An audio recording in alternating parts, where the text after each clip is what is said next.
It was inconceivable. I could not grasp that. Coming from where I came from, North Louisiana, a farm with no Brahman cattle, I knew that I would someday, if I was ever able, I would want to own some, but I couldn't imagine what I've done since acquiring the Brahman cattle. I was born and raised in northeast Louisiana. Up there was no Brahman cattle. When I was in high school, I had the opportunity to go to LSU. LSU at that time had a herd of Brahman cattle, and I was fortunate enough to go see those, and I was just enthralled with them. And the next year, I was back at LSU, and I got a little more associated and was around the Brahman cattle. And I thought at that time, if I ever had the opportunity, I would love to own some Brahman cattle.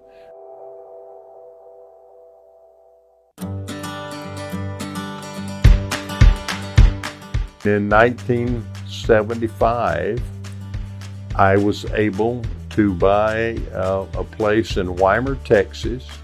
At that time, the red cattle, the red Brahman, was extremely popular.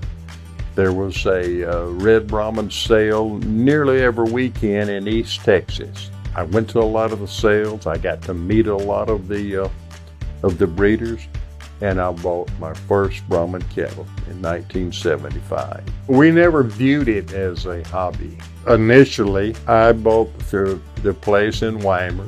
It was 250 acres, not a large place, but I wanted to buy enough cattle that place could sustain. And then I wanted to create a market in my local area for my bulls that I sold, and I was able to do that. Then I was interested in the foreign market. I wanted to produce cattle that I could sell foreign, and we had a lot of success in that. One thing leads to another. Then I got involved in the show ring. Well, I wanted to win, like everybody else. And we was able to have a certain amount of success at that. But the main thing was, I can't tell you the friendships that we've developed since 1975 in the Brahman business, both internationally and locally, all over the United States, all over Central South America, South Africa, Australia. We have friends that we, even though we're not the factor that we once was, we still see them, talk to them, and that's quite fulfilling. That's what I'm most thankful for. Yes. I'm sure, like all other breeders, you learn on the job. I look back at some of the cattle I bought. I wished I had it all to do over again. I could save myself a lot of trouble and a lot of money. But I wouldn't take anything for the way I did it. And I'm sure it was like most other people did. I wasn't born into the breed, but I'm very proud of what I accomplished. You've got to have a lot of patience. You've got to make a monetary commitment to this breed. There's so many factors working against you, and you've got to constantly acquire knowledge. Keep abreast, because things change within this industry. You wouldn't think so, but they do. Things change. Your goals change, and you have to change with them. I would encourage anybody that's interested in Brahman cattle, locate your closest Brahman breeder, get to know them, and visit with our board of directors or anybody that you can seek out to learn everything you can about the breed. I would encourage you to get involved. They're a tremendous breed of cattle, and they will serve you well. They will serve you well.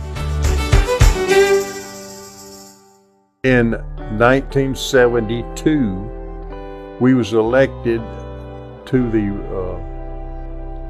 board of directors of the American Brahman Breed Association. I thought that was the grandest thing in the world. I was so proud. And then in 97, I was elected president. And I was just over the world with that.